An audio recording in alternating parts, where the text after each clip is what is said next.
سلطان نے بال خراب کرتے اسے دیکھا۔ وہ قریب آتی اس کے بال بنا رہی تھی، مگر معمول کے برعکس آج وہ ان پیاری آنکھوں میں تسلی سے جھانک رہی تھی۔ اپنا بہت خیال رکھنا اور جلدی واپس آنا، میں انتظار کروں گی۔ وہ مسکرایا۔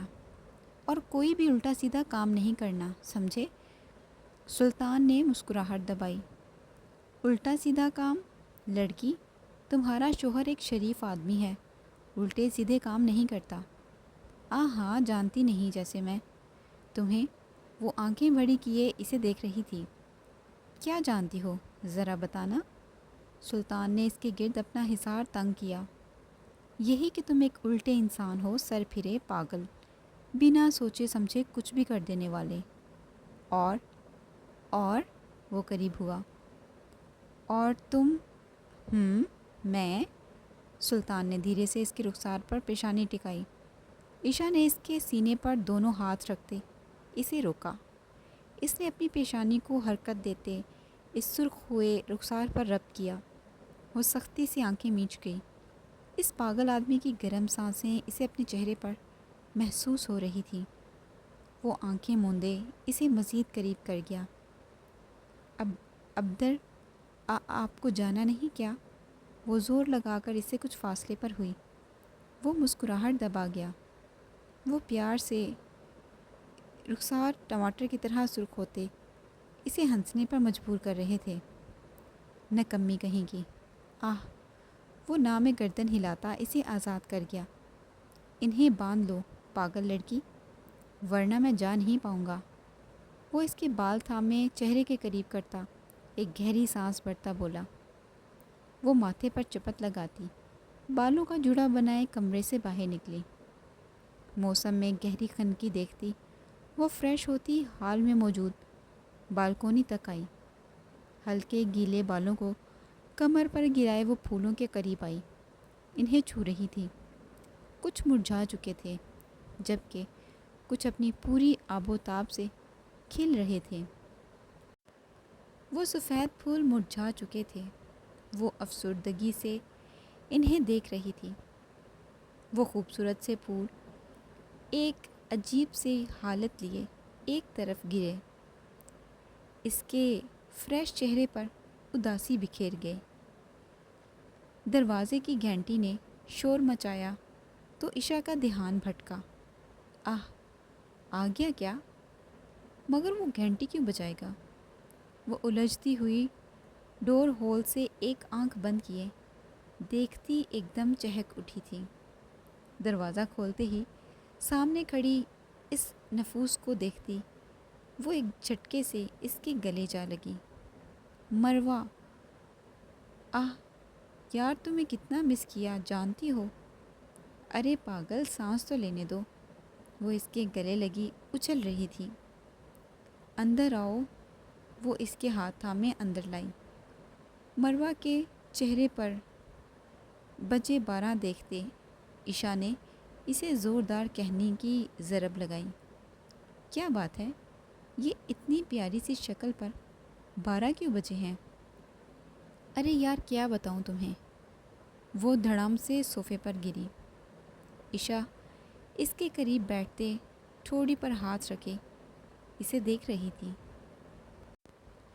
مروہ نے اپنے ساتھ ہونے والی آج کی گھٹنا تفصیل سے اس کے گوش گزار کی، جسے سنتے ہی وہ منہ پر ہاتھ رکھتی زور زور سے ہنستی لوٹ پوٹ ہو رہی تھی۔ عشا کی بچی، بجائے میری دکھ بھری داستان پر افسردہ ہونے کے تم بتی سی نکال رہی ہو۔ ہاں مروہ، اب تم نے بات ہی ایسی کی۔ وہ مسلسل ہنس رہی تھی۔ قسم سے ایک نمبر کی وہ ہو تم۔ وہ رخ موڑ گئی۔ موٹا کہیں کا، تھوڑا فٹ کیا ہو گیا؟ ایسے اگنور کیا مجھے، قسم سے دل کیا اٹھا کر پٹک دوں اسے۔ سمجھ کیا رہا تھا خود کو؟ مجھے پہچاننے سے انکار؟ وہ دونوں ہاتھ ہوا میں اٹھائے غصے میں بڑبڑا رہی تھی، جبکہ وہ شرارتی لڑکی کھسیانی سی ہنسی اچھالتی اسے مزید چڑھا رہی تھی۔ تو تم اتنا بھڑک کیوں رہی ہو؟ تم بھی اگنور مارو ذرا، اسے بھی تو پتہ چلے نا، آخر مروہ ہو تم۔ عشا نے جوش سے کہا تو وہ ایک دم سیدھی ہوئی۔ ہاں نا، ٹھیک کہا تم نے، اسے تو اب لائن پر میں ہی لاؤں گی، موٹا کہیں کا۔ وہ بال جھٹکتی اس کے کندھے پر سر رکھ گئی۔ ارے یہ چھوڑو، عبدر بھائی کیسے ہیں اب؟ آہ، اسے کیا ہوگا بھلا؟ لوہے کا آدمی ملا ہے مجھے، لوہے کا۔ مجال ہے کوئی زخم کوئی چوٹ اس پر اثر کرتی ہو، قسم سے پتہ نہیں کیا چیز ہے وہ جھرجھری سی لے کر رہ گئی۔ تو مروہ کے چہرے پر شریر سی مسکراہٹ گہری ہوئی۔ ایسے ہی ہیں وہ، سخت، نڈر اور سر پھرے۔ وہ دل ہی دل میں سوچتی خوش ہوئی، ارے تمہیں تو خوش ہونا چاہیے نا۔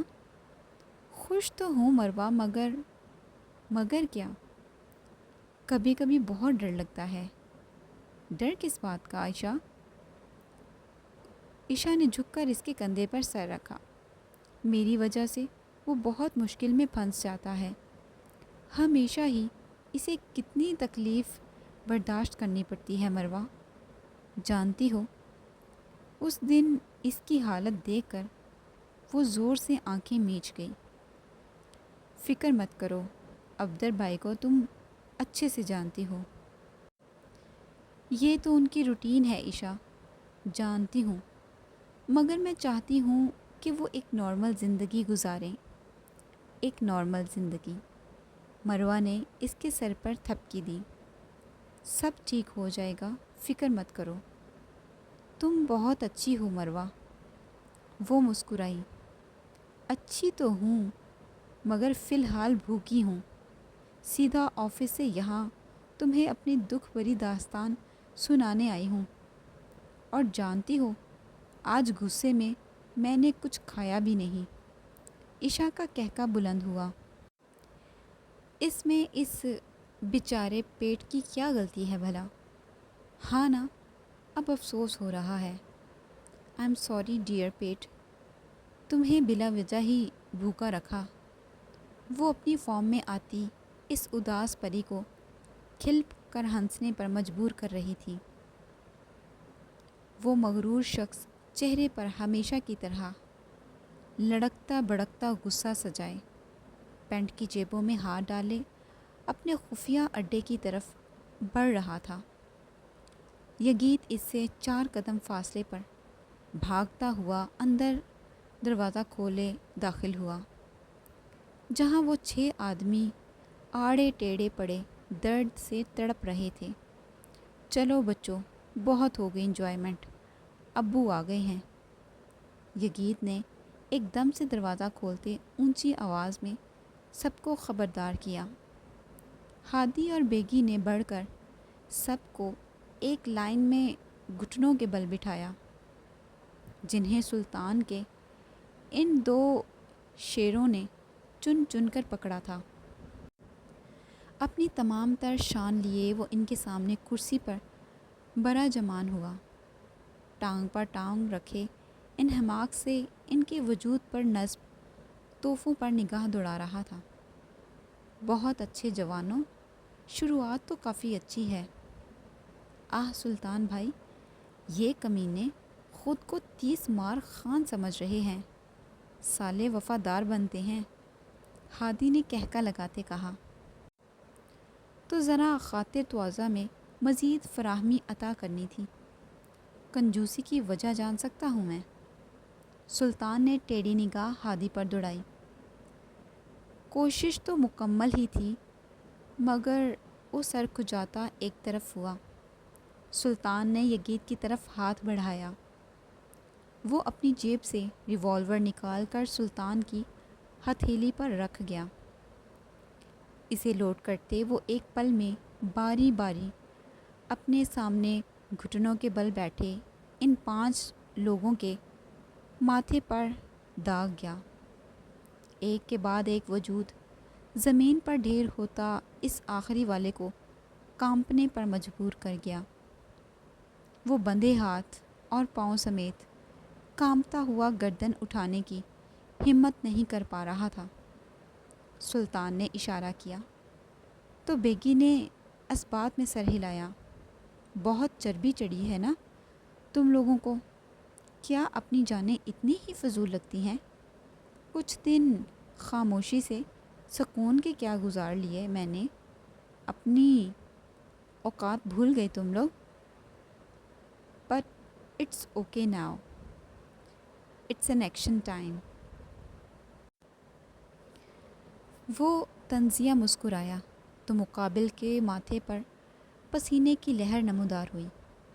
اگر اپنے مالک تک سلامت پہنچ سکے تو باخبر کر دینا اسے کہ Sultan is back and now he will tear you apart.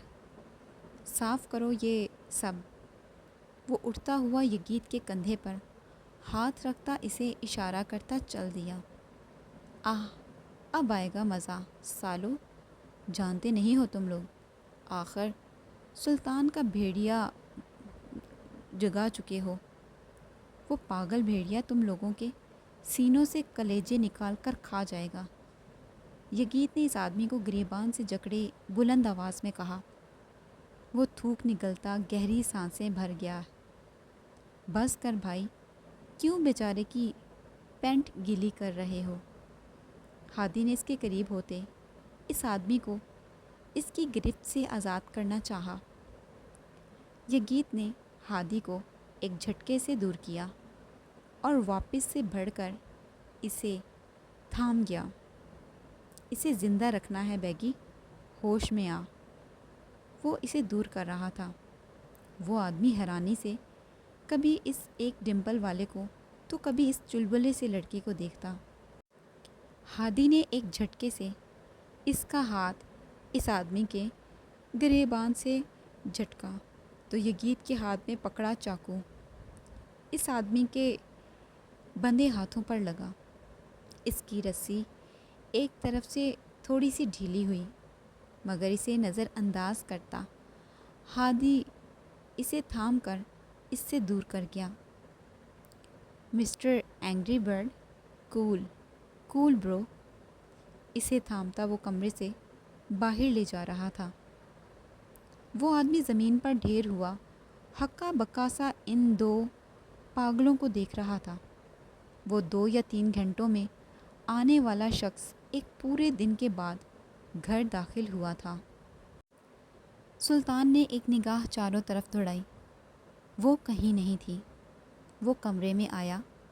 اس کی نگاہ خود سے کچھ ہی فاصلے پر کھڑی ایک پری پر پڑی۔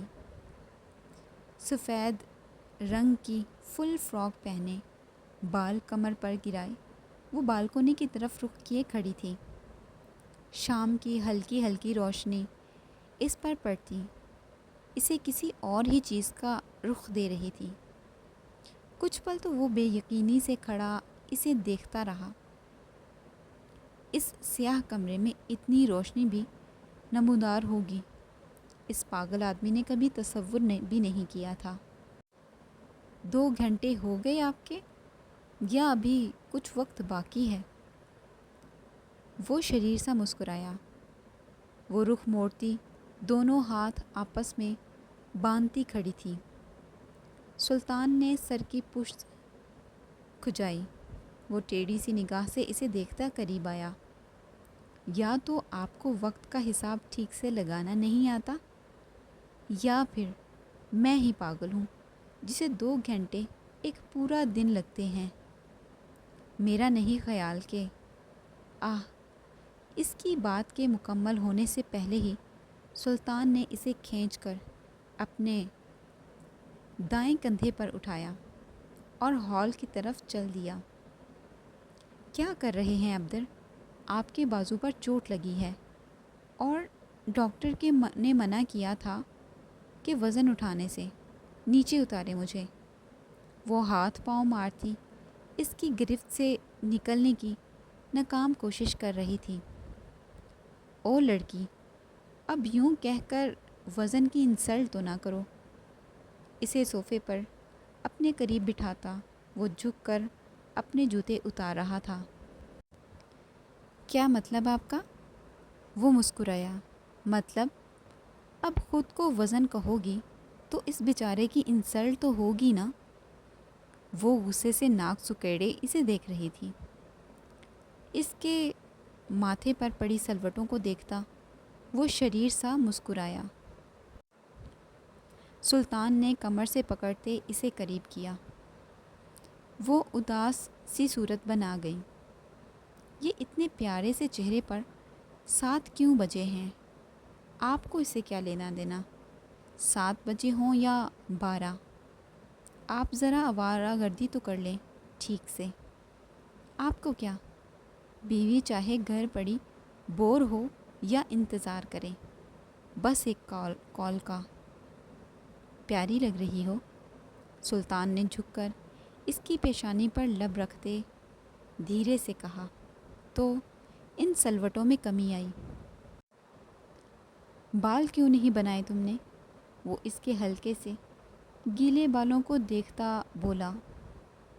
وہ خاموشی سے اسے دیکھ رہی تھی۔ بس ایسے ہی۔ وہ گردن جھکا گئی۔ سوری۔ وہ جھک کر اس کے کندھے پر سر رکھتا بولا۔ آپ کو کم سے کم ایک دفعہ بتانا تو چاہیے تھا کہ آپ دیر سے آئیں گے۔ بنا بتائے یوں غائب ہو جاتے ہیں۔ میں پریشان۔ وہ ایک دم سہم سی گئی۔ کیا کر رہے ہیں؟ میں آپ سے بات سن رہا ہوں۔ وہ اس کے کندھوں پر ہاتھ رکھے اسے خود سے کچھ فاصلے پر دھکیل گئی۔ وہ شریر سا مسکرا رہا تھا۔ آپ کبھی سیریس نہیں لیتے نا میری بات۔